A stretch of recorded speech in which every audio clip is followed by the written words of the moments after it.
میں یہ نہیں کہہ رہا ہوں کہ فاتحہ مت دلاؤ، ہماری زندگیاں فاتحہ کے دلانے اور فاتحہ کھانے میں گزرتی ہے. میں نہیں بولوں گا درگاہ کو نہیں جاؤ، میں نہیں بول سکتا، میں درگاہ والا ہوں، میں کیسے بول سکتا ہوں درگاہ کو نہیں جاؤ. مگر دوستوں میں عرض یہ کرنا چاہتا ہوں کہ سنیت فاتحہ دلانے میں اگر کوئی فاتحہ نہیں دلاتا تو کافر نہیں ہو جاتا، اگر کوئی 11ویں نہیں کرتا تو کافر نہیں ہو جاتا، کوئی جھنڈا نہیں لگاتا تو کافر نہیں ہو جاتا، کوئی آپ درگاہ کو نہیں جاتا تو کافر نہیں ہوتا. تو پھر سنی کون؟ دوستو میں آپ کی خدمت میں رکھ رہا ہوں ڈیفینیشن. سنی کون؟ وہ ڈیفینیشن آپ کی خدمت میں عرض کر رہا ہوں. ایک گروہ ہے وہ اہل بیت کا چاہنے والا ہے، اٹھتے بیٹھتے یا حسن یا حسین ان کی زبانوں پر ہوتا ہے، مگر ان کا طریقہ کیا ہوتا ہے؟ صحابہ کو گالیاں دینا، وہ صحابی کافر، وہ صحابی فلاں، وہ صحابی مردود. دوسرا گروپ کون سا ہے؟ میں اگر کھل کر عرض کروں، وہابیوں کا گروپ. ایک ہے شیعوں کا گروپ، یہ لوگ چاہتے ہیں اہل بیت کو. دوسرا ہے وہابیوں کا گروپ. صحابہ صحابہ صحابہ صحابہ. محرم کا مہینہ آیا ہے، میں آپ سے پوچھنا چاہوں گا کس صحابی کی قربانی محرم میں ہے؟ محرم کوئی تعلق ہی نہیں رکھتا صحابہ کی یاد سے. محرم آتا ہے حسنین کریمین کو یاد کرنے کے لیے، محرم آتا ہے بی بی فاطمۃ الزہرا کو یاد کرنے کے لیے، محرم آتا ہے علی کے مرتضیٰ شیر خدا کو یاد کرنے کے لیے، محرم آتا ہے علی اکبر علی اصغر کو یاد کرنے کے لیے، محرم آتا ہے حضرت قاسم اور حضرت عباس کی شہادت کو یاد کرنے کے لیے. اور یہ لوگ جلسے مناتے ہیں عظمت صحابہ کے. کیوں؟ اس کے پیچھے سازش ہے. آپ سمجھتے ہیں سنی فاتحہ دلانے والا ہے؟ سنی فاتحہ ضرور دلاتا ہے، مگر اس کا ڈیفینیشن نہیں ہے. سنی وہ جو درگاہ کو جاتا ہے، یقینی طور پر سنی درگاہ کو جاتا ہے، درگاہوں کے ہونے پر اس کو ناز ہے، درگاہوں سے اس کا تعلق ہے، مگر اصل سنیت درگاہوں میں کو جانے میں رکھی ہوئی نہیں ہے. وہ درگاہ کو جاتا ہے تو درگاہ دیکھ کر نہیں جاتا، مزار کے اندر آرام فرمانے والے کی نسبت دیکھ کر جایا کرتا ہے. حاضرین کرام،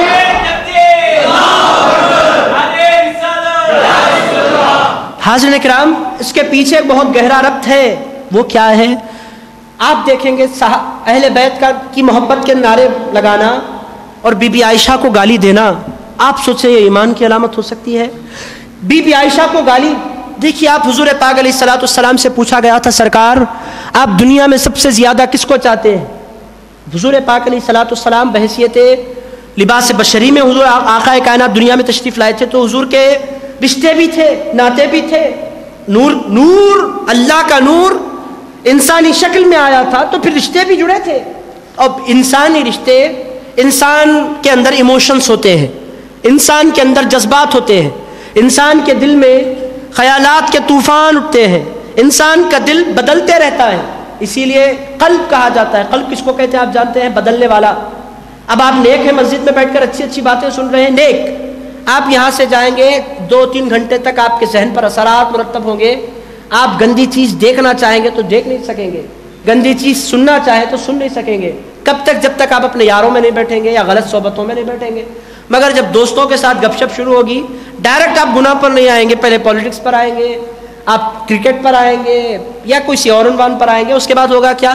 آپ کا دل، وہ دل جو خدا کی یاد سے معمور تھا، ایسا ہو جائے گا کہ خدا اس کے کبھی یاد بھی آپ نے کیا تھا کہ نہیں تھا، بدل جائے گا دل آپ کا. تو دوستوں میں عرض یہ کر رہا ہوں کہ دل بدلتا رہتا ہے. دل کا بدلنا یہ ثابت ہے. تو غلط صحبتوں، غلط سنگتوں کی وجہ سے دل بدلتا رہتا ہے. تو اللہ پاک نے جیسا کہ ارشاد فرمایا، آپ کی خدمت میں رکھ رہا ہوں شیعہ. حضور پاک علیہ الصلوۃ والسلام سے پوچھا گیا، دل کی میں نے مثال کیوں عرض کی؟ تاکہ آپ سمجھ سکیں کہ حضور 2 الگ الگ باتیں کیوں ارشاد فرما رہے ہیں. ایک مرتبہ سرکار سے پوچھا گیا، سرکار آپ کے صحابہ لاکھوں میں آپ کے ماننے والے، آپ کے چاہنے والے، آپ پر اپنی جان قربان کرنے والے، جیسے چاہنے والے حضور کو ملے، حضور سے پہلے ویسے چاہنے والے کسی کو نہیں ملے، قیامت تک ویسے چاہنے والے کسی کو نہیں ملیں گے. حاضرین کرام، آپ کے بھی استاد ہوتے ہیں، آپ کے بھی مرشد ہوتے ہیں، آپ کے بھی پیر ہوتے ہیں. آپ اس قدر چاہتے ہیں اپنے پیر کو کہ حضور پاک علیہ الصلوۃ والسلام وضو کرنے بیٹھتے تو ہوتا کیا؟ پانی کا ایک قطرہ، سنگل ڈراپ پانی کا ایک قطرہ زمین پر گرنے نہیں دیا جاتا. حضرت کرام، ایسی محبت دنیا میں کسی نے اپنے استاد، اپنے پیر، اپنے آقا سے کی؟ کوئی غلام، کوئی یہ منسٹر کے چمچے. منسٹر اگر وضو کرے، پانی وضو تو بیچارہ کیا کرے گا، وہ جو بھی منہ دھوئے، کوئی جا کر ہاتھ میں پکڑے گا پانی، بولے گا یہ ناپاک، اپنے ہاتھ کہاں ناپاک کریں گے ہم. کوئی ناپاک کے پاس جا کر اپنے ہاتھوں میں نہیں لیتا. مگر آقا کائنات علیہ الصلوۃ والسلام اس قدر پاک، صحابہ کرام حضور پاک علیہ الصلوۃ والسلام ناک صاف کرتے، ناک کے اندر کی بھیٹ نکلتی تو صحابہ اسے لے کر چوس لیتے۔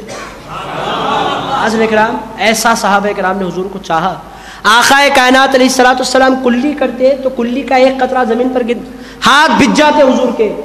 کافر مکے سے کافروں نے اپنے ایک آدمی کو بھیجا، جا کر دیکھو کیسے ان کو شکست دی جا سکتی ہے، کون سے عوامل ہیں جن کے ذریعے ہرایا جا سکتا ہے۔ وہ کافر جب پھر مکے لوٹا، لوگوں نے پوچھا تم نے کیا طاقت ان کے اندر دیکھی، کیا تیاری ہے، ہتھیار ہے، کیا ہے؟ اس کافر نے جواب میں کہا، یہ بخاری شریف میں ہے، اس نے کہا بھائی ان کے پاس ہتھیار طاقت دنیاوی نہیں ہے، ایک طاقت ہے کہ وہ لوگ حضور پر جان دیتے ہیں، وہ لوگ جو رسول کے وضو کے پانی کے قطرات کو زمین پہ گرنے نہیں دیتے، حضور کے خون کے قطرات کو زمین پر کب گرنے دیں گے؟ وہ اپنی جانیں لٹا دیں گے مگر حضور پر آنچ آنے نہیں دیں گے۔ وہ میدان میں اترتے ہیں زندہ رہنے کے لیے نہیں اترتے، وہ حضور کے صحابہ ہیں، وہ میدان میں اترتے ہیں تو آقا پر جان لٹانے کے لیے اترتے ہیں۔ حضرات کرام حضور پاک علیہ الصلوۃ والسلام سے صحابہ نے پوچھا سرکار آپ کو چاہنے والے بہت ہیں، آپ ایسے محبوب ہیں کہ آپ کو ہم بھی چاہ رہے ہیں، قیامت تک لوگ آپ کو چاہتے رہیں گے، جتنی جماعتیں نکلیں گی آپ کا نام مٹانے کے لیے سرکار آپ کا نام نہیں مٹایا جا سکے گا، مؤذن کی اذانوں میں آپ ہوں گے، خطیب کے خطبوں میں آپ ہوں گے، واعظوں کے واعظ میں آپ ہوں گے، مرشد کی نصیحت میں آپ ہوں گے، مسجدوں میں آپ کے نام بلند ہوں گے، سرکار آپ کے چاہنے والے کم نہیں ہوں گے، مگر سرکار وہ خوش نصیب کون ہے جس کو آپ سب سے زیادہ چاہتے ہیں؟ کیا کوشچن، ویلڈ کوشچن ہے۔ آپ قربان جائیں صحابہ کرام کے، سرکار آپ کے چاہنے والے تو لاکھوں کروڑوں ہوں گے، آپ کے چاہنے والوں کی کوئی کمی نہیں ہے سرکار، آپ کو تو ساری دنیا چاہتی ہے، آپ کی شان وہ کہ درندے چرندے پرندے آپ سے محبت کرے، سرکار آپ کو تو ساری دنیا چاہتی ہے، سرکار یہ ذرا عنایت فرمائے آپ سب سے زیادہ کس سے محبت فرماتے ہیں؟ دوستو اپنے کان کھڑے کر لیجئے، جو حضرات دور بیٹھے ہوئے ہیں بھاگنے کی نیت سے مت بھاگیے، آ جائیے، تھوڑا قریب آ جائیے، اہل بیت کا ذکر ہے، قریب آ کر سنیے تاکہ آپ کو مزہ آئے۔ دور بیٹھے ہوئے حضرات، دور میرے بھائی جو بیٹھے ہوئے ہیں قریب تشریف رکھیں تاکہ سرکار پاک علیہ الصلوۃ والسلام کے اہل بیت کا ذکر آپ پریشان نہ ہو۔ میں اپنے اوقات اور اپنے حدود جانتا ہوں، کچھ باتیں انشاءاللہ تعالی اگر باقی رہ جائیں گی کل کریں گے ہم۔ کل کارنکا نگر والوں نے نوجوانوں نے بورا بنڈے کے نوجوانوں نے دعوت دی، ایگزیکٹ لوکیشن کا مجھے پتہ نہیں ہے، آپ اپنے دوست احباب سے معلوم کر سکتے ہیں، کچھ باتیں کل بھی ہم کریں گے انشاءاللہ، ایسا نہیں ہے کہ پورا ذکر آج ہو جائے۔ کل آپ کے علاقے میں سیٹرڈے بھی ہے اور آپ لوگ کاروبار سے فری بھی ہو جاتے ہیں، دوسرے دن سنڈے بھی ہوتا ہے، آرام بھی کر سکتے ہیں، باتیں باقی رہ جائیں گی تو کل کر لیں گے۔ تو حضرت کرام سرکار پاک علیہ الصلوۃ والسلام سے صحابہ نے عرض کیا میرے آقا آپ پر میرے ماں باپ قربان، آپ یہ ارشاد فرمائے کہ آپ سب سے زیادہ کس سے محبت کرتے ہیں؟ دوستو رسول پاک علیہ الصلوۃ والسلام کی زبان مبارک سے نکلا فاطمہ۔ پوری دنیا مجھ سے محبت کرتی ہے، پوری دنیا کیا پورے عالم مجھ سے محبت کرتے ہیں، سارے فرشتے مجھ سے محبت کرتے ہیں، جبریل و میکائیل و اسرائیل و سب کی محبت کا مرکز میں ہوں، مگر اگر میں کسی سے محبت کرتا ہوں تم جاننا چاہتے ہو تو میرے صحابہ سنو، میں سب سے زیادہ اس دنیا میں فاطمہ سے محبت کرتا ہوں۔ اب صحابہ کرام چونکہ مردوں کا اجتماع تھا، عام طور پر مجلسوں میں محافل میں شریک ہونے کا موقع مردوں کو ملتا ہے، مرد ہونا بھی اللہ کا بہت بڑا فضل ہے، مرد حضرات سرکار کی مسجد میں تشریف فرما تھے، صحابہ نے عرض کیا سرکار وہ تو خاتون ہے، آپ یہ ارشاد فرمائیں مردوں میں سب سے زیادہ آپ کس سے پیار کرتے ہیں؟ صحابہ چاہ رہے تھے کہ صحابہ میں کون ہے وہ کھل کر آ جائے۔ آقا کائنات علیہ الصلوۃ والسلام اور سرکار تکلف نہیں کرتے تھے اور سرکار سچ بولنے سے کبھی گھبراتے نہیں تھے۔ حضور پاک علیہ الصلوۃ والسلام نے ارشاد فرمایا زوجہا، آپ دنیا میں سب سے زیادہ کس سے محبت کرتے ہیں؟ تو ارشاد فرمایا فاطمہ سے۔ لوگوں نے عرض کیا سرکار وہ تو خاتون ہے، عورت ہے، مردوں میں سب سے زیادہ کس سے محبت کرتے ہیں؟ ارشاد فرمایا ان کے شوہر علی مرتضیٰ سے۔ حضرت کرام آپ اندازہ لگائیں تو یہ ہے رسول پاک علیہ الصلوۃ والسلام کی محبت۔ اس کے بعد ایک مرتبہ حضرت علی مرتضیٰ سرکار کی خدمت میں آئے، اب شادی ہو گئی، ایک لمبا زمانہ گزر گیا، اب داماد ہیں، اب پاس و لحاظ اور بڑھ گیا، پہلے جب وہ روایت رہی جب بھی داماد تھے، مگر ایک لمبا زمانہ گزارنے کے بعد داماد ہیں تو داماد کے اپنے ناز ہوتے ہیں۔ علی مرتضیٰ سرکار کے پاس آئے، آ کر بیٹھ گئے، کہنے لگے سرکار دنیا میں آپ سب سے زیادہ محبت کس سے کرتے ہیں؟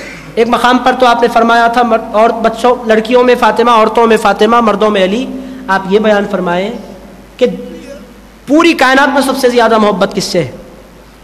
اب آپ نے دو کو بیان فرمایا ہے، علی فاطمہ، ہم دونوں میں سب سے زیادہ آپ کو کس سے محبت ہے؟ ایک طرف آپ کی بیٹی ہے، دوسری طرف آپ کا داماد ہے، ایک طرف آپ کی شہزادی ہے، دوسری طرف آپ کا بھائی ہے، ایک طرف وہ ہے جس سے آپ بے پناہ محبت کرتے ہیں، تو دوسری طرف میں بھی کوئی پرایا نہیں ہوں سرکار، میں نے بھی آنکھیں آپ کی گود میں کھولی ہیں، میں آپ کا اپنا ہوں۔ سرکار یہ ارشاد فرمائیے کہ ہم دونوں میں سے کس سے آپ کو سب سے زیادہ محبت ہے؟ سرکار پاک علیہ الصلوۃ والسلام، میں نے آپ کی خدمت میں عرض کیا سرکار جھوٹ نہیں بول سکتے، سرکار کی بات ٹالنے کی عادت بھی نہیں ہے حضور پاک علیہ الصلوۃ والسلام۔ اب آپ دیکھیں جواب، یہ آقا ہی جواب دے سکتے ہیں، کوئی اور نہیں دے سکتا، یہ حضور کا انداز جواب ہے۔ حضور پاک علیہ الصلوۃ والسلام دل کسی کا نہیں توڑتے، تو ارشاد فرمایا علی سنو، محبت کی جہاں تک بات ہے میں فاطمہ سے زیادہ کرتا ہوں، اور عزت کی جہاں تک بات ہے تمہاری زیادہ کرتا ہوں۔ آپ دیکھیں کہ کس قدر بیلنس گفتگو ہے، داماد کا دل بھی نہیں توڑا۔ انہوں نے کہا سرکار میں عزتوں کے لائق کہا، ارشاد فرمایا نہیں علی، عزت کی جہاں تک بات آ جائے اور احترام اور لحاظ کی جہاں تک بات آ جائے، فاطمہ سے زیادہ تمہاری عزت میرے دل میں ہے۔ یہ تھا رسول پاک علیہ الصلوۃ والسلام کا جواب۔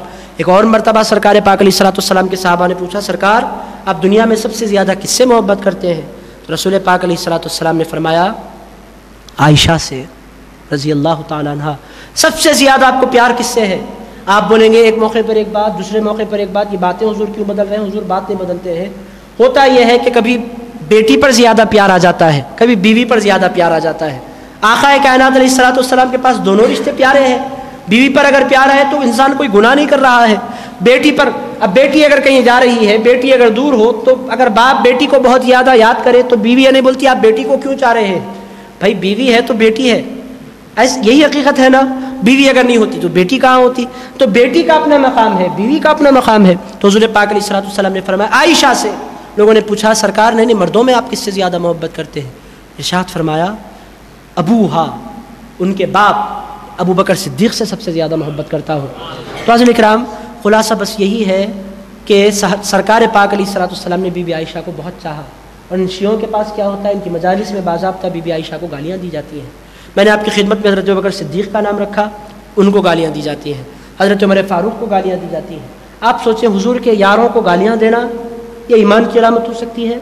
ہو سکتی ہے۔ اب وہ زندگی پر روئے، اللہ اس کے رسول کے پاس رونے کا کوئی فائدہ نہیں ہے۔ صحابہ کو گالی دینے کے بعد رونا کس معنی میں؟ آپ بولے میرے بابا میں آپ کو بہت چاہتا ہوں، اس کے بعد آپ بولے آپ میرے بابا آپ کا بھائی چور ہے، بولے کہ بھائی رو کیوں رہا ہے میری محبت میں؟ کوئی رونے کی ضرورت نہیں ہے، مگر اگر رو رہا ہے تو کم سے کم چور بول کر تو مت رو، تیرا رونا میرے پاس کوئی کام نہیں آئے گا۔ بابا میں بہت چاہتا ہوں آپ کو، آپ کا فلاں داماد، آپ کا جو داماد ہے نمبر 1 کا چور۔ ارے بھائی ایسا نہیں بول سکتے، نہیں روئے نہیں رو، مگر چور بولنے کا حق تمہیں نہیں پہنچتا۔ تو حضرات کرام یہ ہے کریٹیکل یہاں آ کر مسئلہ، صحابہ کو گالیاں دینا۔ دوستو جب صحابہ پر انگلیاں اٹھیں آپ سمجھ لیجئے اسلام کا بہت بڑا حصہ ختم ہو گیا۔ کیوں؟ قرآن کون پہنچا؟ کس نے پہنچایا آپ کو قرآن؟ کہاں سے ملا قرآن آپ کو؟ کیا سرکار پاک علیہ الصلوۃ والسلام نے آپ کے ہاتھوں کو قرآن سونپا تھا؟ کس کے ذریعے قرآن ملا؟ صحابہ کے ذریعے قرآن ملا۔ اگر کوئی صحابہ کو شک کی نگاہ سے دیکھتا ہے، اس کا یہ شک صحابہ پر نہیں ہے، اس کا یہ شک قرآن پر ہے۔ حضور کی زندگی، حضور کے اوصاف، حضور کے معمولات کس کے ذریعے ملے؟ احادیث کا یہ سارا ذخیرہ کس کے صدقے ملا؟ صحابہ کے صدقے۔ اگر آپ صحابہ پر انگلی اٹھائیں پھر بخاری بھی ختم، مسلم بھی ختم، ترمذی بھی ختم، اسلام کا جو سورس آف نالج ہے سارے کا سارا ڈھیر ہو جاتا ہے۔ حضرات کرام اگر آپ کی انگلیاں صحابہ پر اٹھنے لگیں ختم۔ دوسری طرف آپ صحابہ کو آپ نے پکڑ لیا، اپنی مسجدوں سے، اپنے محرابوں سے، اپنے خطبوں سے حسنین کریمین کا نام آپ نے ختم کر دیا۔ آپ اور ہم اہل سنت سے تعلق رکھتے ہیں، ہماری مسجدوں میں جمعوں میں نام لیا جاتا ہے۔ اگر آپ ہندوستان چھوڑ کر اگر گلف کی طرف تشریف لے جائیں خطبوں سے نام مٹا دیے گئے ہیں۔ کس کے؟ بی بی فاطمہ کے، امام حسن کے، امام حسین کے نام تک خطبوں میں نہیں ہے۔ نام بھی لینا پسند نہیں کرتے وہ لوگ۔ کیوں نام نہیں لیتے؟ اس واسطے کہ ان کو چڑ ہے اہل بیت سے، اہل بیت کو وہ نہیں چاہتے، نبی کے گھرانے سے ان کو محبت نہیں ہے، نبی کے گھرانے سے ان کو پیار نہیں ہے۔ تو دوستو ایک جماعت شیعہ کی ہے جو صحابہ سے محبت نہیں کرتی، دوسری جماعت صحابہ کو چاہنے والی ہے جو اہل بیت سے محبت نہیں کرتی۔ میں نے آپ کی خدمت میں عرض کیا تھا سنی کون؟ تو اس نے کہا تھا فاتحہ دلانے والا، اور اس نے کہا تھا جھنڈے لگانے والا، اس نے کہا تھا 11ویں کا اہتمام کرنے والا، درگاہوں کو جانے والا۔ مگر دوستو اصل سنی کون ہے؟ سنی وہ ہے جو ایک طرف اہل بیت سے محبت کرتا ہے، دوسری طرف صحابہ سے محبت کرتا ہے۔ حاضرین کرام، دونوں کی محبت جس کی دل میں پائی جائے اس کو سنی کہا جاتا ہے۔ نہ کسی مسلمان، سنی مسلمان سے نہ کسی صحابی کی توہین آپ دیکھیں گے، نہ کسی اہل بیت کی توہین آپ دیکھیں گے۔ حاضرین کرام، اس کو کہتے ہیں سنی۔ یہ ہے ڈیفینیشن سنی کا۔ اب اگر کوئی لاکھ بڑی بڑی تقریریں کرے، بڑے بڑے آرٹیکلز لکھے، خوب جھوم جھوم کر قرآن پڑھے، مگر اہل بیت سے اس کو محبت نہیں ہے، آپ کو سمجھ لینا چاہیے سب کچھ ہو سکتا ہے، سنی نہیں ہو سکتا۔ سنی وہ ہے جو حسن و حسین کو چاہے، سنی وہ ہے جو فاطمۃ الزہرا سے محبت کرے، سنی وہ ہے جو علی کا نام سن کر تڑپے۔ دوسری طرف آپ ایک طرف خون بہاتا ہوا اور آنسو بہاتے ہوئے، کپڑے پھاڑتے ہوئے ایک جماعت کو دیکھیں گے، اور آپ کہیں ان کے بارے میں اچھا گمان اپنے دل میں پیدا کرنے لگ جائیں گے۔ نہیں، آپ دیکھیں ابو بکر صدیق کے بارے میں کیا کہتے ہیں، عمر فاروق کے بارے میں کیا کہتے ہیں، عثمان غنی کے بارے میں کیا کہتے ہیں۔ اگر ان کو گالیاں دیتے ہیں پھر سنی نہیں ہو سکتے۔ سنی وہ ہے جو دونوں جماعتوں سے یکساں محبت کیا کرتا ہے۔ اب رہی بات اہل بیت کو زیادہ چاہا جائے یا صحابہ کرام کو زیادہ چاہا جائے، تو دوستو صحابہ کرام کو نسبت دیکھنے کی ہے حضور کو، اور اہل بیت کو نسبت دیکھنے کی بھی ہے، اور پھر خون ہونے کی بھی نسبت ہے۔ دو نسبتیں ایک ساتھ جمع ہو رہی ہیں۔ میں باتیں تھوڑی بیسک، آپ ہو سکتا ہے یہ باتیں آپ کے لیے نہیں نہ ہوں، مگر میں بنیادیں آپ کی خدمت میں عرض کر رہا ہوں۔ میرے دوستو ان باتوں کو آپ لائٹ مت لیجئے، بہت امپورٹنٹ باتیں۔ صحابہ کو بھی ہم چاہتے ہیں، اہل بیت کو بھی ہم چاہتے ہیں، تو کیا دونوں کو ایکول چاہتے ہیں؟ چاہنے میں صحابی ہونے کے اعتبار سے تو دونوں کو ایکول چاہتے ہیں، مگر رشتہ داری گروہ صحابہ وہ ہے جو حضور کو چاہتا ہے، اور گروہ اہل بیت وہ ہے جن کو حضور چاہتے ہیں۔ حاضرین کرام، یہ ہے گروہ صحابہ وہ ہے جو حضور پر اپنی جان لٹاتا ہے، اور گروہ اہل بیت وہ ہے کہ گروہ اہل بیت کا ایک بچہ حضور کے پیٹھ پر سوار ہو جاتا ہے تو حضور اپنا سجدہ لمبا کر دیتے ہیں۔ حاضرین کرام، یہ ہے فرق۔ گروہ صحابہ وہ جو حضور پر اپنی جان لٹائے، اور گروہ اہل بیت وہ صحابہ کرام حضور کی خدمت میں حاضر ہوتے، بات کرنے سے پہلے عرض کرتے سرکار آپ پر میرے ماں باپ قربان، آپ پر میرے ماں باپ قربان، فداک ابی و امی یا رسول اللہ۔ کوئی بات عرض کرنے سے پہلے عرض کرتے سرکار میں تو میں ہوں، میرے ماں باپ دونوں کے دونوں آپ پر قربان جائیں، آپ پر نثار ہو جائیں سرکار۔ اس کے بعد اپنی بات عرض کرتے۔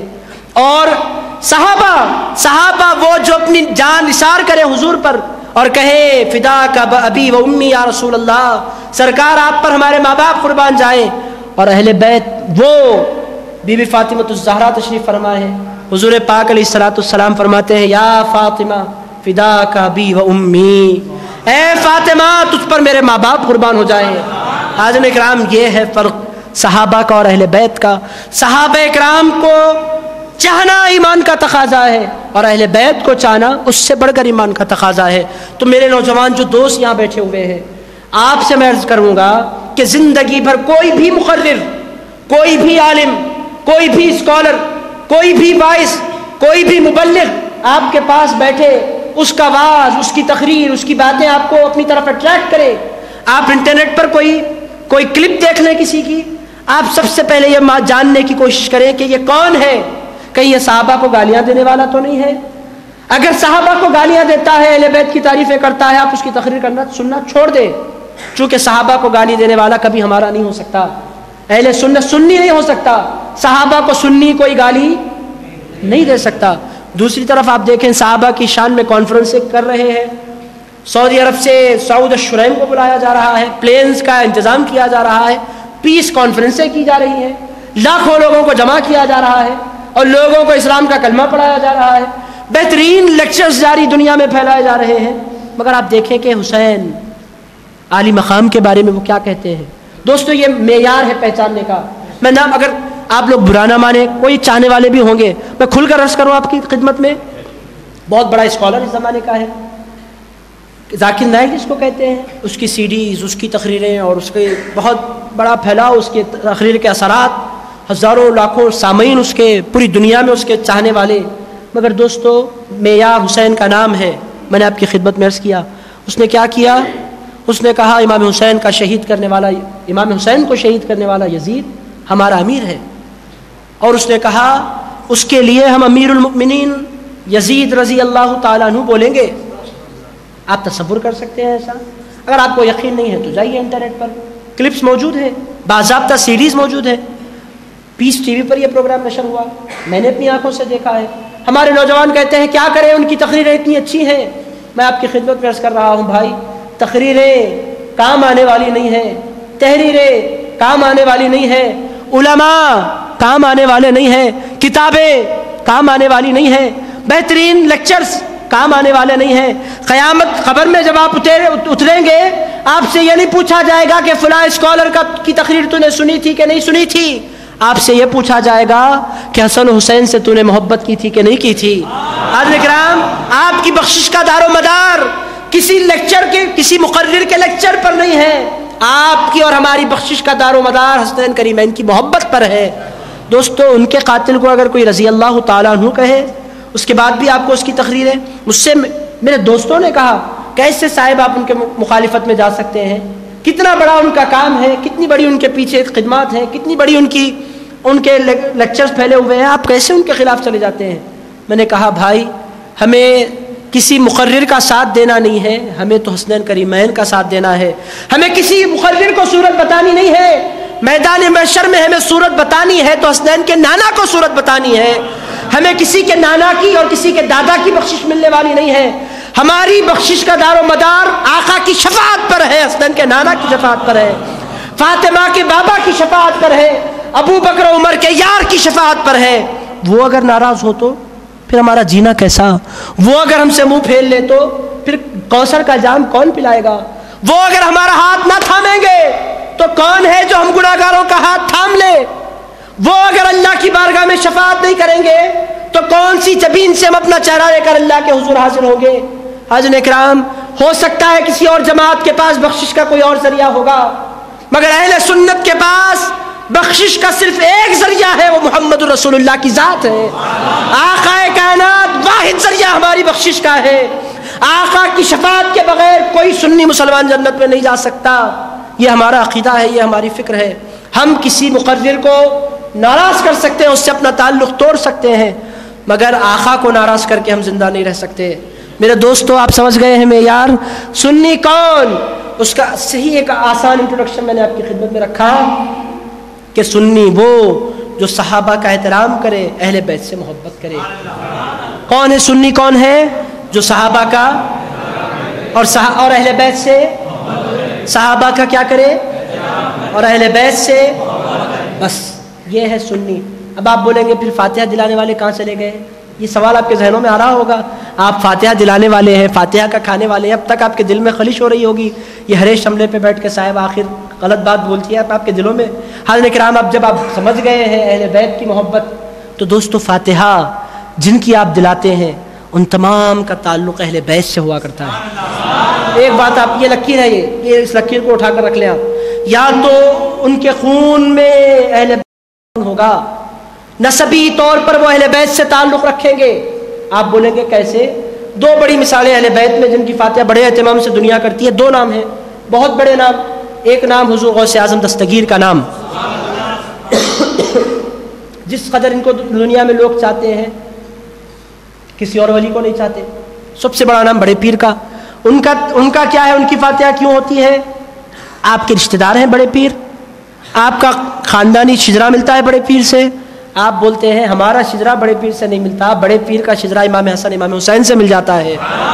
بڑے پیر سے محبت کیوں ہے؟ دادا حسن تمہارے، نانا حسین تمہارے، بڑے گھرانے والے جی بڑے پیر دستگیر۔ حاضرین کرام، بڑے پیر سے محبت کیوں ہے؟ ایک طرف حسن ہے تو دوسری طرف حسین ہے، ان دونوں کے مجمع کا نام غوث اعظم دستگیر ہے۔ حاضرین کرام، یہ ہے حقیقت۔ فاتحہ دلانا اہل بیت سے تعلق کے اظہار کی ایک علامت ہے۔ شربت پلانا، اب جلنے والے جلتے ہیں، میں نہیں پیتا، مرو۔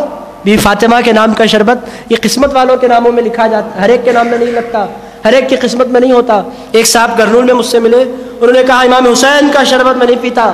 میں نے کہا پانی کون سی دریا کا پیتے ہیں؟ کون سی دریا کا پانی آپ پی رہے ہیں؟ کہنے لگے تنگا بدرا۔ میں نے کہا تنگا بھی ایک دیوی کا نام ہے، بدرا بھی ایک دیوی کا نام ہے. تنگا بدرا کا پانی آپ کو پینا گوارا ہے. حیدرآباد کو کرشنا کا پانی آئے تو شوق سے پیے. آپ بولتے ہیں جس پر نام لگ جائے میں نہیں پیتا. ان کا دعویٰ یہ ہے نام لگ گیا تو میں نہیں پیتا، نام لگائے بغیر پلاؤ. ہم بولے بھائی نام لگائے بغیر تو ہم نہیں پلا سکتے. شربت بنا تو امام حسین کا، ایسا کیسا نام لگے بغیر پلانا؟ نام تو لگے گا ہی امام حسین. نام لگا تو میں نہیں پیتا. میں نے کہا بات پر جمے رہو. میں جم گیا. میں نے کہا پھر اب پیو ذرا کرشنا کا پانی. کب تک نہیں پیئیں گے؟ ذرا دیکھیں گے آپ کب تک نہیں پیئیں گے آپ کرشنا کا. ایسا رکھو بولو پانی پیے بغیر میں نہیں رہ سکتا. میں نے بولا کرشنا کا پانی پسند ہے، تنگا بدرا کا پانی پسند ہے، گنگا کا پانی نہاتے ہیں، پوتر پانی ہے آپ کے لیے گنگا کا، اور آنکھوں کو لگا کر پیتے ہیں. اور امام حسین کا نام لگ گیا تو نہیں پیا جاتا؟ کیوں نہیں پیا جاتا؟ آپ کو امام حسین کا نام لگ گیا تو دوستو کیوں نہیں پیا جاتا؟ اس واسطے کہ امام حسین کی نفرت دل میں پائی جاتی ہے.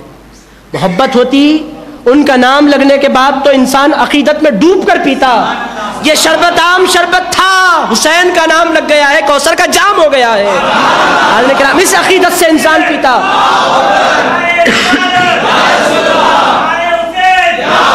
حاضرین کرام مسلمان بولتا امام حسین کا نام لگ گیا ہے، دنیا کا کوئی شربت اس شربت کا مقابلہ نہیں کر سکتا. حسین کا نام لگا ہے، نہیں میں نہیں پیتا. آپ 11ویں کا کھانا کھا لو. نہیں کیوں نہیں کھاتا؟ غوث اعظم دستگیر کا نام لگ گیا ہے. ارے بھائی کیوں نہیں کھاتا تو؟ 11ویں نام لگ گیا نا، نام لگا تو نہیں کھاتا؟ نہیں کھاتا. اچھی بات ہے، چلے ہم ایک دوست کے ولیمے کی دعوت میں. میں نے کہا کس کے ولیمے میں آپ آئے ہیں؟ کس کے ولیمے کا کھانا ہے؟ آپ کو نہیں معلوم؟ یعقوب کی شادی ہوئی تھی کل، آج اس کا ولیمہ کھا رہے ہیں. میں بولا کس کے ولیمے کا کھا رہے ہیں؟ میں نے کہا یعقوب کے ولیمے کا میں کھا رہا ہوں. آپ کو معلوم رکھ کر آپ مجھ سے کیوں پوچھ رہے ہیں؟ میں نے لگا اچھی طرح کھا لو پہلے، اس کے بعد جواب دیتا ہوں. اب وہ کھایا آنے سے پہلے استقبال ہو رہا ہے. استاذوں کے ادب کا تو کبھی ان کے پاس پیر آ جائیں، اہل اللہ آ جائیں، اپنی جگہ سے نہیں ہٹتے. حضور پر سلام پڑھا جائے، ہلتے نہیں، اپنی جگہ سے چپکے ہوئے فیویکول لگا کر بیٹھ جاتے ہیں. ادھر چکن آ رہا ہے دور سے، ادھر اٹھ کر کھڑے ہو کر احترام سے لائیے، ادھر لائیے، خود لے رہے ہیں، آزو بازو سرو ہو رہا ہے. نے کہا کھائیے، آپ خوب کھائیے. باہر نکلے، پھول پلانے کے لیے پھول کا انتظار ہو رہا تھا. وہ پھول آیا، پھول پلائے. اس کے بعد میں بولا بھائی ولیمے کا کھانا کیسا تھا؟ ارے صاحب طبیعت سے کھایا میں، الحمدللہ دل بھر کے کھا لیا، صبح کے ناشتے کی تو ضرورت ہی نہیں ہے، اتنا اسٹور بھی کر لیا. آپ انہیں فکر کی بات ہی نہیں ہے، اب دوپہر میں کھاؤں گا. آپ ڈائریکٹ اتنا کھایا، آج دوپہر میں نہیں کھایا تھا، پھر کل صبح کھانے کی ضرورت نہیں ہے. پوری تیاری کے ساتھ آیا اور پورا اسٹور کر کے جا رہا ہوں. میں نے کہا اتنا کھایا؟ اور صاحب الحمدللہ اپن کھانے کے معاملے میں نہیں شرماتے. ایک بات آپ کو بول دے تو میرے کو بول رہا، اپن کھانے کے معاملے میں ہم نہیں شرماتے. کھانے بیٹھے تو پھر ہم طبیعت سے کھاتے ہیں، ہمارا طریقہ ہے، بہت اچھا طریقہ ہے. مگر آپ یہ بولیے میرے کو کیا کھانا کون سا کھایا آپ کہیں کو پیچھے پڑ گئے میرے. آپ کو بھی معلوم، میرے کو بھی معلوم. یعقوب کے ولیمے کا کتنے بار بولوں؟ یعقوب کے ولیمے کا کھانا کھاتے آپ؟ اور کہیں کو نہیں کھاتے، برابر کھاتے. ولیمے کا شوقین ہے اپن. اچھا ولیمے کے شوقین ہیں آپ؟ ولیمے کے اپن شوقین ہیں، کہاں بھی ولیمہ رہا اپن کھا لیتے. اچھی بات ہے، آپ اتنے شوقین ولیمے کے اگر ہیں، کیوں کھائے آپ؟ میں نے کہا آپ تو بولے تھے غوث اعظم دستگیر کا کھانا آپ نہیں کھاتے. ہاں نام لگ گیا نا. نے کہا یعقوب کا نام نہیں لگا ولیمے کے کھانے پر؟ نہیں صاحب میں ولیمے کا کھانا تو سنت ہے. میں کیسا نہ، یہ باتیں چھوڑو، نام لگنے کا معاملہ نہیں ہے. بعض ناموں سے تمہیں چڑ ہے، کھلا بولو. چڑ ہے تو چڑ ہے بولو. نہیں عبد الشیخ عبد القادر جیلانی سے ہم محبت کرتے ہیں، ان کے نام کا نہیں کھاتے. یہ جھوٹ مت بولو. ہمارے نوجوان بچے ہیں، ان کو کسی چیز کی حقیقت کا پتہ نہیں ہے. تمہاری تقریریں سنتے ہیں، لچھے دار تقریریں سن کر تم سے متاثر ہوتے ہیں، اور تم بولتے ہیں نام لگنے کا ہم نہیں کھاتے. دوستو یہ ممکن ہے؟ کوئی چیز بغیر نام کے بازار میں دستیاب ہے؟ آپ ذرا سوچیں. ان لوگوں کا کہنا ہے کہ جس پر نام لگے غوث پاک کا ہم نہیں کھاتے. پستہ ہاؤس کی حلیم کھاتے ہیں، شاداب کی بریانی کھاتے ہیں، شوق سے کھاتے ہیں. شاداب کی بریانی پسند، غوث اعظم دستگیر کی 11ویں کا کھانا نہیں پسند. یہ حیرت کی بات ہے. تو دوستو فاتحہ کا تعلق اہل بیت سے ہے کہ نہیں؟ غوث اعظم دستگیر کا تعلق اہل بیت سے ہے، فاتحہ کا تعلق اہل بیت سے. اور انہی کے نام کے جھنڈے لگائے جاتے ہیں. کیوں لگائے جاتے ہیں؟ بعض لوگ چڑھتے ہیں، بعض لوگوں کو بڑے پیر کے نام سے تکلیف ہوتی ہے. آپ کرتے کیا ہیں؟ تکلیف میں اضافہ کرتے ہیں. گھر پر غوث اعظم دستگیر کا جھنڈا لہرا دیتے ہیں. نام سے تکلیف ہے نہ شیطان کو بھی بڑی تکلیف ہے اس نام سے. انسانوں میں بھی بعض لوگ ہیں جن کو تکلیف ہوتی ہے. گھر پر جھنڈا لگا دو تاکہ جماعتیں اور دیگر لوگ ہمارے قریب نہ آ سکیں، آپ محفوظ رہ سکیں ہر ایک کے شر سے، شیطان کے شر سے بھی، وہ شیطان کے جو دکھتا نہیں ہے، اور ان شیطانوں کے بھی جو اسلامی لبادہ پہن کر آپ سے ملاقات کے لیے آتے ہیں. دونوں قسم کے شیطانوں سے محفوظ رہنے کا بہت بڑا ذریعہ تو ان کا کہنا غلط نہیں تھا. فاتحہ دلانے والا سنی ہوتا ہے, یقینی طور پر ہوتا ہے. جھنڈا چڑھانے والا سنی ہوتا ہے, 11ویں کھانے والا سنی ہوتا ہے. اور درگاہوں کو جاتے ہیں, کیوں جاتے ہیں درگاہوں کو؟ آپ اپنے بابا کی خبر پر اس پابندی سے نہیں جاتے جس قدر پابندی کے ساتھ حضرات یوسفین کے پاس جاتے ہیں, بابا شرف الدین کے پاس جاتے ہیں. اپنے رشتہ داروں کی خبروں کو اس لحاظ سے, اس ادب اور احترام سے نہیں جاتے جس قدر ادب و احترام کے ساتھ غریب نواز کے روزے پر جاتے ہیں. کیوں جاتے ہیں آپ یہ کہہ کر نہیں جاتے کہ میرا ان سے رشتہ ہے, آپ یہ کہہ کر جاتے ہیں کہ ان کا مصطفیٰ سے رشتہ ہے. حضرت کرام آپ بات سمجھ رہے ہیں نا؟ غریب نواز کون؟ ان کی رگوں میں حسین کا خون بہ رہا ہے. غوث اعظم دستگیر کون؟ حسنین کریمین کے شہزادے ہیں. حضرت بابا شرف الدین کون؟ عقیدت کا تعلق حسین سے ملتا ہے. حضرت کرام یہ ہے معیار سنیت کا, یہ ہے پہچان سنیت کی. سنیت مطلب یہ کہ صحابہ کا احترام, اہل بیت سے محبت. حضرت کرام یہ دو باتیں اگر پیدا ہو جائیں کسی انسان کے اندر تو پھر سمجھیے پکا سنی ہے. اگر صحابی کو گالی دے تو صحابی کو گالی دے تو شیعہ ہوگا, اور اہل بیت کا ذکر نہ کرے تو وہابی ہوگا. سنی وہ ہوگا جو دونوں کا ذکر, دونوں کا دامن تھامے رہے. اور سنی تو اس قدر باادب ہوتا ہے, اس قدر باادب ہوتا ہے. صحابہ تو بہت بڑے لوگ ہیں, کوئی اگر چھوٹی سی خبر نظر آ جائے, ایک غلاف نظر آ جائے, سنی کی گردن ادب سے جھک جایا کرتی ہے. ایک صاحب نے کہا آپ ہر جگہ اپنی گردنیں جھکاتے جاتے ہیں, آپ کو کیا پتا کہ خبر کے اندر ولی ہے؟ مجھ سے پوچھا ایک صاحب نے, آپ کو کیا پتا؟ ایک درگاہ دکھ گئی, آپ سینے پہ ہاتھ رکھ لیتے ہیں, آپ کی گردن جھک جاتی ہے, کہ کیا قصہ ہے؟ آپ کو کیا پتا ان کی خبر کے اندر کیا ہو رہا ہے؟ میں نے کہا ہم پتہ لگانے کی ذمہ داری اللہ نے ہمیں دی بھی نہیں ہے. غلاف چڑھا ہوا ہے, درگاہ بنی ہوئی ہے, اب ہم پتہ لگا کر نہیں جھکیں گے. ولی اللہ, اللہ کا دوست کہا جا رہا ہے, کہنا بھی ہماری عقیدت کے لیے کافی ہے. اللہ کا دوست اگر نہیں ہے تو نہیں ہے تو کوئی بات نہیں, مگر اگر ہے تو ان کا سلام, ان کا جواب, ان کی دعائیں, ان کے انعامات ہم پر ہوں گے. حضرت کرام یہ بہت بڑا ذریعہ ہے. نسبت, آخری ایک بات عرض کر کے اپنی بات ختم کر دیتا ہوں نسبت کے حوالے سے, چونکہ باتیں بہت ہیں, پھر انشاءاللہ کل بھی ہماری ملاقات اگر اللہ نے چاہا تو ہوگی. حضرت کرام نسبت اہل بیت سے, اہل بیت کو رسول اللہ سے بہت گہری ہے. آپ نسبتوں کے حوالے سے ایک آدھ واقعہ, چونکہ اہل بیت کا ذکر ہے, میں آپ کی خدمت میں عرض کر دیتا ہوں. احترام آل رسول, آل نبی, اہل بیت, ان سے تعلق رکھنے والی چیزوں کا احترام, یہ مسلمانوں کا ایک زمانے سے وتیرہ رہا. بعض لوگوں کو ان چیزوں سے تکلیف ہوتی ہے. آل آر ایکول, ہم تمام کے تمام برابر ہیں. کون بول رہے ہیں کہ برابر نہیں ہے؟ سب برابر ہیں. اسلام نے ایک ہی صف میں کھڑے ہو گئے محمود و ایاز, نہ کوئی بندہ رہا اور نہ کوئی بندہ نواز. اسلام کا تو پھر آپ غوث اعظم دستگیر کو اہمیت کیوں دیتے ہیں؟ ارے بیوقوف, پھر پلٹ کر بڑے پیر پر کیوں آ رہا بھائی؟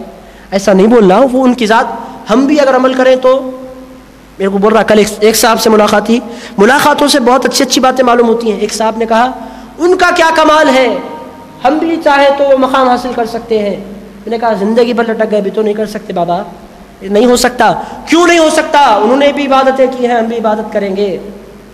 میں نے کہا بڑے پیر وہ ہے کہ 40 سال تک ہر روز رات ایک قرآن مکمل پڑھا کرتے تھے. میں 40 سال کی بات تم سے نہیں کرتا, 1 مہینے کی کر لے کے دکھاؤ ذرا. اور نہیں 1 مہینہ میں نہیں پڑھ سکتا. بھائی 1 مہینہ نہیں پڑھ سکتا, بول رہا میں عبادت کر کے ان کے بڑے برابر ہو جاؤں گا. کہاں سے ہوگا تو؟ بڑے پیر غوث اعظم دستگیر سے برابری کی بات. آپ سوچیں 40 سال اور کیسا کھڑے ہوتے ہیں بڑے پیر. ارشاد فرماتے ہیں اگر 2 پیر میں رکھوں تو نیند لگنے کا خدشہ ہوتا تھا, تو میں اپنا 1 پیر اٹھا لیا کرتا تھا, 1 پیر پر کھڑا ہو جاتا تھا. اس قدر اہتمام سے بڑے پیر کتنے سال اللہ کی بارگاہ میں کھڑے رہے؟ 40 سال. اب یہ آج پیدا ہو کر بول رہا ہے ہم برابر ہو سکتے ہیں. نہیں ہو سکتے بابا, یہ تصور غلط ہے. تو دوستو نسبت بہت بڑی چیز ہے. ہارون رشید کا ایک واقعہ عرض کر دیتا ہوں نسبت کے حوالے سے, پھر اپنی بات ہم سمیٹ لیتے ہیں. وہ ہارون رشید کا دربار تھا. ایک آدمی آیا, آ کر ایک چپل لے کر آیا اور آ کر کہنے لگا یہ حضور کی نالین ہے.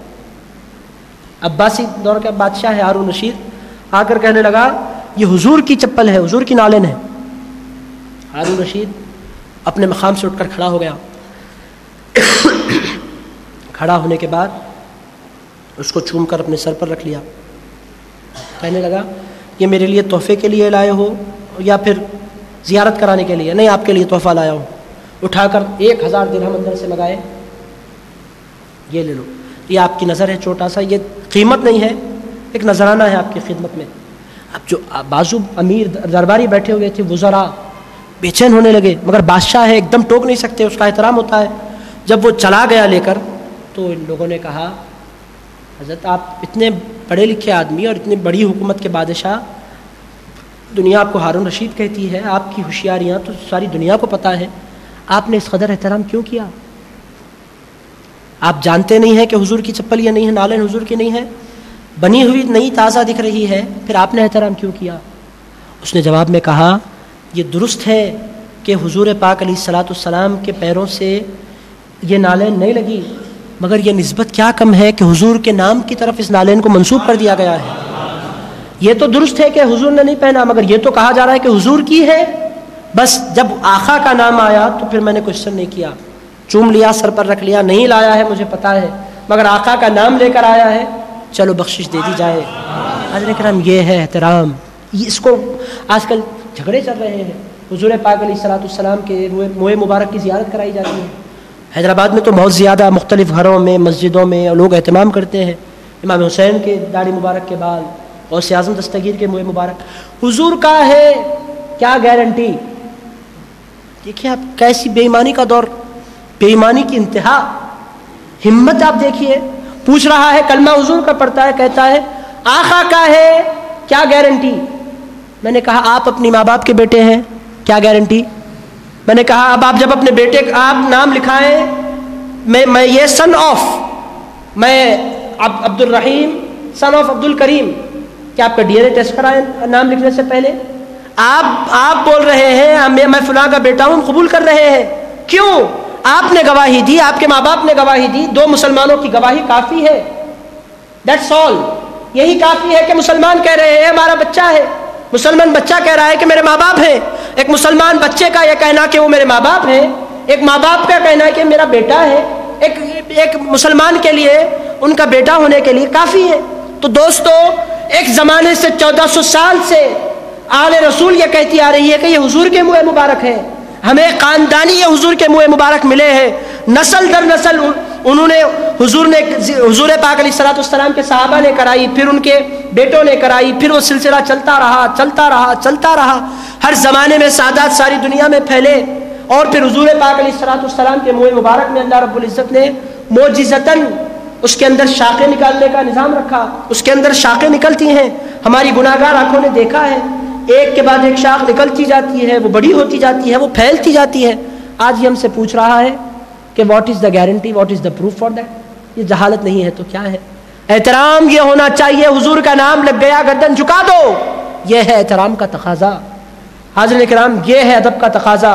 نام لگے حسنین کریمین کا، نام لگے فاطمۃ الزہرا کا، نام لگے ان مقدس ہستیوں میں سے کسی کا، نام لگے صحابہ کا، آپ کو کوشچن کرنے کی کوئی ضرورت نہیں ہے. سنی کا مطلب یہ ہے بغیر دیکھے کہ قبول کرنے والا. دیکھ کر آپ کو کیا ہے پروف؟ کیا حضور آ کر تشریف لا کر بولیں گے یہ میرا منہ مبارک ہے، اس کی زیارت کرو؟ حضور کو کیا پڑی ہے کہ ہمیں زیارت کراتے پھریں اپنے منہ مبارک کی؟ وہ آقا ہیں، اللہ ان سے محبت فرماتا ہے، وہ بے نیاز ہے ہم سے. اب ہمیں مل رہے ہیں منہ مبارک. کیوں زیارت کرائی جاتی ہے؟ اس واسطے کہ سرکار کو نہیں دیکھ سکے، کم سے کم سرکار کے منہ مبارک کو تو دیکھ لیں. گناہگار آنکھوں سے سرکار امام حسین سے نہیں مل سکے، ان کے منہ مبارک کو تو دیکھ لیں.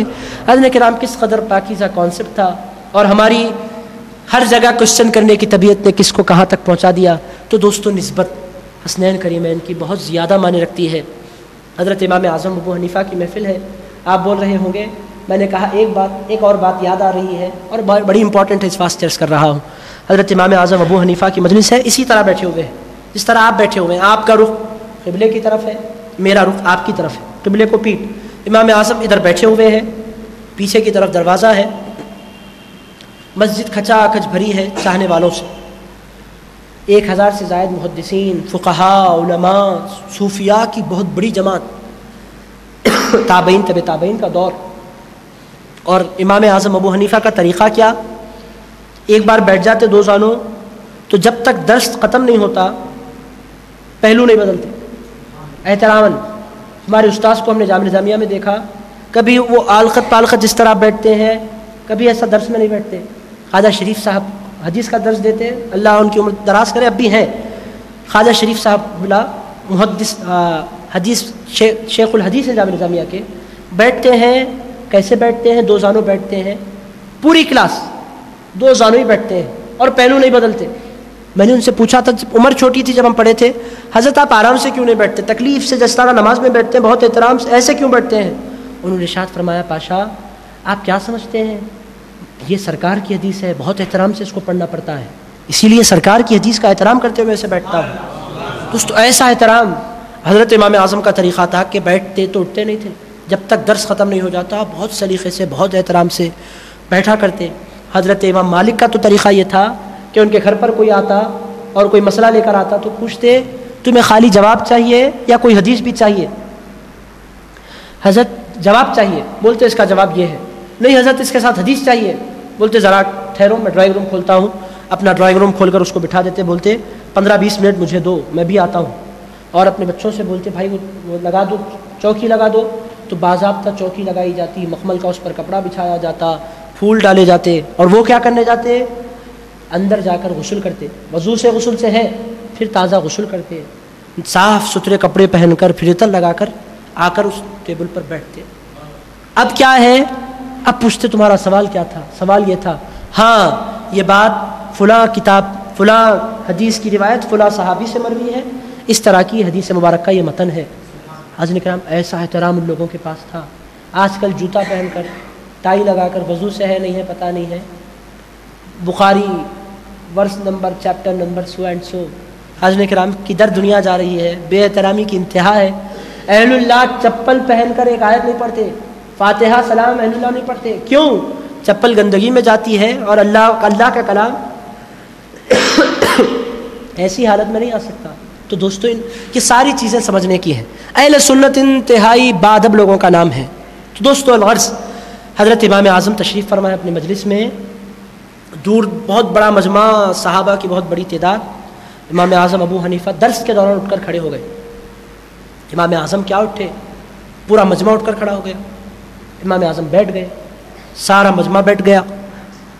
ایک درس میں اس طرح 5 مرتبہ ہوا۔ کتنی مرتبہ؟ امام اعظم کے تذکروں میں بات لکھی ہوئی ہے، 5 مرتبہ ایسا ہوا کہ امام اعظم ایک لیکچر میں، ایک درس میں جو 2-3 گھنٹوں پر مشتمل ہوتا تھا، 5 مرتبہ اٹھے۔ اب لوگوں کی جرت نہیں تھی کہ امام اعظم ابو حنیفہ سے پوچھ لیں کہ آپ نے ایسا کیوں کیا، کوشچن کرنے کی مجال نہیں تھی، اور وہ دور کوشچن کا نہیں تھا، لوگ دیکھتے تھے تو مان لیتے تھے۔ یہ دور ہم آئے ہیں، یہ دور میں ہر بات میں ہمیں حدیث دکھانے کو کہا جاتا ہے، احترام کرو حدیث دکھاؤ۔ آپ حدیث دیکھنے کے لائق کہاں ہیں؟ آپ کی علمی صلاحیت کہاں ہے؟ اولیاء اللہ نے کہا سلام پڑھو، پڑھ لو، چونکہ اہل اللہ اور اولیاء اللہ غلط بات کی دعوت نہیں دے سکتے، ان کے دعوت دینا خود اس بات کی علامت ہے کہ ساری باتیں حدیثوں میں ہیں۔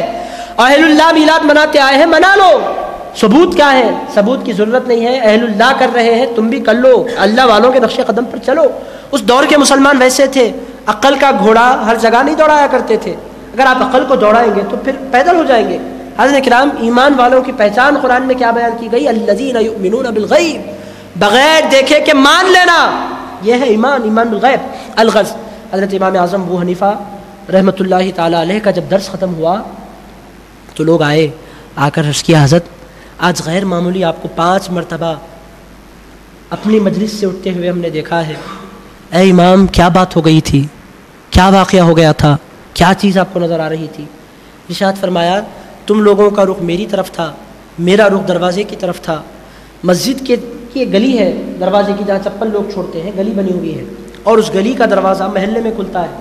لوگوں نے کہا حضرت ہم جانتے ہیں یہ تو ہے۔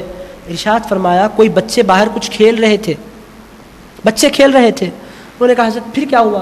ارشاد فرمایا ایک بچہ جس کو میں پہچانتا ہوں وہ آل رسول ہے، آل رسول ہے، آل نبی ہے، اولاد علی ہے۔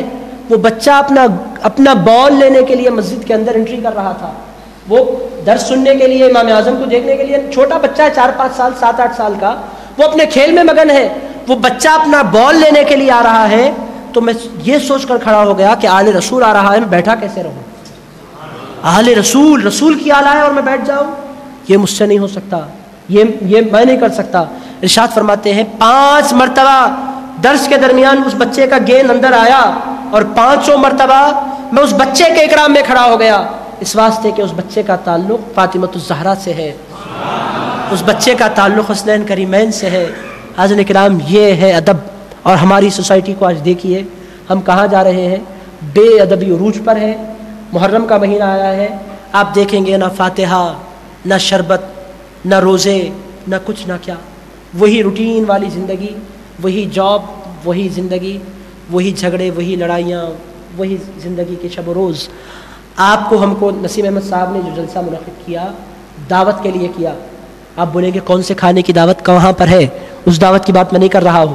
حضرت کرام، دعوت عمل کی مولانا نسیم احمد صاحب نے جو آپ آج کا جلسہ رکھا آپ کو بلانے کے لیے کہ خود بھی چاہیں حسنین کریمین کو، اہل بیت سے محبت کریں، اپنے گھروں میں بھی اہل بیت سے محبت کی دعوت اپنے بچوں کو دیں۔ یہ اصل تقاضا ہے آج کے جلسے کا۔ میرے دوستو، اگر آپ ان کو چاہیں، ان کو چاہنے لگ جائیں، آپ کی محبت، آپ کے بچوں کی محبت اگر حسنین کریمین سے ہو جائے تو دوستو بہت بڑا سرمایہ ہے زندگی کے لیے، یہی چیزیں کام آنے والی ہیں۔ دوستو، یہ دنیا کا مال و متاع، یہ دنیا کی رشتہ داریاں، یہ تعلقات، کوئی چیز آپ کے ہمارے کام آنے والی نہیں ہے۔ یہی محبتیں، یہی تعلقات، یہی حسنین کریمین سے پیار، یہی ان کی مجلسیں، یہی ان کی صحبتیں، یہی چیزیں کام آنے والی ہیں۔ تو عاشوراء کا پیغام کیا کیا جائے یوم عاشوراء کو؟ جیسا کہ آپ تمام حضرات جانتے ہیں 2 دن روزہ رکھنا یہ بہت زیادہ مناسب ہے۔ حسنین کریمین کے اپنے گھر فاتحہ کیجیے، بہت زیادہ امپورٹنٹ ہے۔ شہداء کربلا کی فاتحہ کا اہتمام، اگر ہو سکے تو شربت بنا کر پلائیے، دودھ کا اگر ہو سکتا ہے دودھ کا پلائیے، دودھ کا اگر نہیں ہو سکتا پانی کا پلائیے، آپ کی حسب حیثیت۔ رسنا پلانا چاہتے ہیں، جو بھی شربت آپ پلانا چاہتے ہیں شربت پلائیے، اپنے گھروں میں مٹکیاں رکھ کر اہتمام فاتحہ دلائیے، چونکہ ہم فاتحہ والے ہیں۔ میں نے جیسا کہ عرض کیا، حسنین کریمین کی محبت کی بنیاد پر فاتحہ کا اپنے گھروں میں اہتمام کیجیے، خود بھی کھائیے، اپنے دوست احباب کو بھی کھلائیے، اور کثرت سے امام حسین کو یاد کریے، ان کا ذکر پڑھیے، ان کا ذکر سنیے۔ پچھلے زمانوں میں بہت مشکل تھا ذکر سننے، کہیں جانا پڑتا تھا، آج کل بہت آسان ہو گیا ہے، انٹرنیٹ کا دورہ ہے۔ یوٹیوب پر جائیے، پروفیسر طاہر القادری کی تقریرات، خطابات، ان گنت خطابات ہیں ان کے، لوڈ ہیں مولانا کوکب نورانی اکاڑوی کے اور دیگر علماء اہل سنت، ضیاء الدین صاحب کے اور دیگر علماء سنت کے، علماء اہل سنت کی تقریریں ہیں، ان کو سنیے۔ اگر آپ سننا نہیں چاہتے، پڑھنا چاہتے ہیں تو اویلیبل کتاب، بہت سی کتابیں مارکیٹ میں اویلیبل ہیں، ان کتابوں کا مطالعہ کیجیے۔ ان لمحات کو ضائع مت کیجیے، ان لمحات کے اوقات کی اہمیت کو سمجھیے، امام حسین اور امام حسن کی محبت میں ان اوقات کو گزارنے کی کوشش کیجیے۔ حاضرین کرام، میں نے بہت آپ کا وقت لیا، اور میں سمجھتا ہوں کہ جتنی باتیں میں نے آپ کی خدمت میں عرض کی وہ کام کی باتیں تھیں نا کام کی۔ بعض دوست احباب چلے گئے، ہو سکتا ہے ان کے لیے وہ باتیں کام کی نہ ہوں، مگر جو حضرات بیٹھے ہوئے ہیں ان لوگوں نے محسوس کیا ہوگا کہ جتنی باتیں میں نے آپ کی خدمت میں عرض کی یہ ساری کی ساری باتیں بہت زیادہ کام کی تھیں۔ دوہرا کے اپنی بات ہم ختم کر لیں گے۔ اہل بیت کو کس نے پاک کیا؟ کس نے پاک کیا؟ کس نے پاک کیا؟ اللہ نے۔ کس نے پاک کیا؟ تو جس کو اللہ پاک کرے وہ ناپاک ہو سکتا ہے، ان کے عزائم ناپاک ہو سکتے ہیں۔ آج کل ایک صاحب، کچھ دن پہلے ایک صاحب نے نعرہ لگایا، امام حسین کربلا کے میدان سیاست کے لیے گئے تھے، کرسی کے لیے گئے تھے۔ امام حسین ایک پولیٹیکل آدمی تھے، 100% سیاست آدمی تھے۔ حاضرین کرام، نعوذ باللہ الیاذ باللہ تعالیٰ، ان کا تعلق اہل سنت سے بڑے افسوس سے کہنا پڑتا ہے۔ اب میں نام وام لینا نہیں چاہتا، اللہ انہیں نیک توفیق دے، یہی تو ہم کہیں گے۔ امام حسین سیاست کے لیے کربلا کے میدان نہیں گئے تھے، امام حسین کربلا کے میدان شہادت کے لیے گئے تھے۔ یہ ہمارا نظریہ، یہ ہمارا کانسیپٹ ہے، اس واسطے کہ اللہ نے ہر برے ارادے سے امام حسین کو پاک کر دیا ہے۔ حاضرین کرام، آپ کس کا احترام کریں گے؟ نسبت کا کریں گے نا؟ صحابہ کے خلاف کبھی بولیں گے آپ؟ نہیں۔ اہل بیت کے خلاف؟ اور امام حسین کی فاتحہ کریں گے، شربت پئیں گے، شربت پلائیں گے، روزے رکھیں گے۔ حاضرین کرام، اگر یہ سارے کام آپ کرتے ہیں تو نسیم احمد صاحب کی جستجو، مولانا نسیم احمد صاحب کی جستجو، میرا کرنول سے آپ کے پاس یہاں تک آنا اور حضرت کا خیرات کرنا، عمر صاحب کی نعتیں پڑھنا، ساری چیزیں قبول ہو گئی اگر آپ یہ سارے کام کریں گے نا انشاءاللہ تعالی۔ اب رہی باتیں امام حسین کربلا کے میدان کیوں گئے، کیا اسباب ہوئے، کیا حالات ہوئے، کیسا یہ سارے معاملات ہوئے، انشاءاللہ تعالی ان باتوں پر کل انشاءاللہ تعالی ہم غور کریں گے۔ میں اللہ رب العزت سے دعا کرتا ہوں، پروردگار ہم تمام کے اس مسجد میں جمع ہونے کو قبول فرما لے۔ مولا تیرے محبوب علیہ الصلاۃ والسلام کے صحابہ کا احترام کرنے کی ہمیں توفیق عطا فرما۔ مولا تیرے محبوب علیہ الصلاۃ والسلام کی محبوب ہستیوں بیوی فاطمہ الزہرا، مولا کائنات امام حسن امام حسین ان تمام سے میں سچی پکی حقیقی محبت عطا فرما دے۔ مولا ہم لیکچروں مقررین کی تقریروں سے زیادہ حسنین کریمین کی نسبت کو دیکھنے والے بن جائیں۔ مولا دنیاوی نسبتیں ہماری نظروں میں ہیج ہو جائیں اور حسنین کریمین کی نسبت ہمارے دل و دماغ میں سما جائے۔ مولا تیرے محبوب علیہ الصلوۃ والسلام کے پیارے شہزادوں کے ہم چاہنے والے بن جائیں، ان سے محبت کرنے والے بن جائیں، ان کا ذکر کرنے والے بن جائیں۔ مولا ہم کو ہماری آنے والی نسلوں کو حسین کا غلام بنا دے۔ مولا ہم کو ہماری آنے والی نسلوں کو حسین کا غلام بنا دے۔ مولا ہم کو ہماری آنے والی نسلوں کو حسین کا غلام بنا دے۔ مولا حسین کے نانا کے ہاتھوں ٹھنڈا میٹھا جام کوثر پینا نصیب فرما۔ مولا حسنین کریمین کے نانا کی شفاعت سے میدان قیامت میں ہمیں بہریاب فرما۔ مولا زندگی بھر حسین کے پرچے کے تلے رکھ اور مولا میدان محشر میں ہمیں اٹھا تو حسینی قافلے میں ہمیں اٹھا، حسینی قافلے میں ہمیں اٹھا، اے مولا حسینی قافلے میں ہمیں اٹھا۔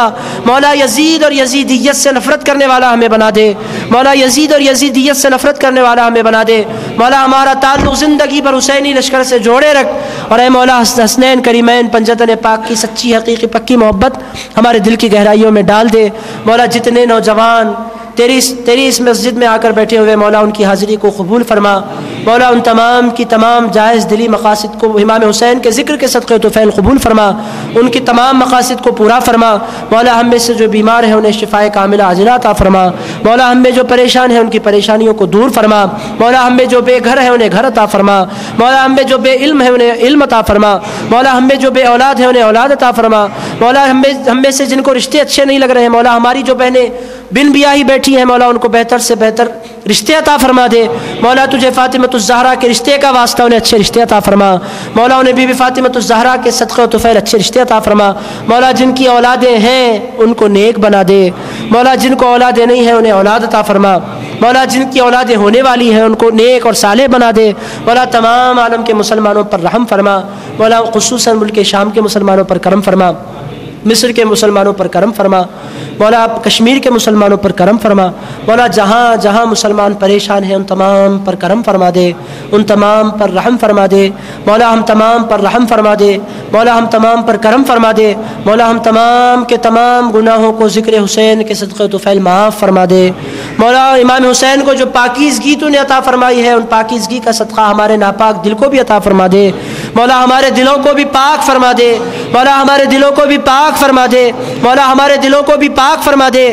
مولا دنیاوی محبتوں سے ہمارے دلوں کو پاک فرما دے۔ مولا تیرے رسول پاک علیہ الصلوۃ والسلام کی ذرہ برابر بے ادبی سے ہمارے ایمان کو محفوظ فرما دے۔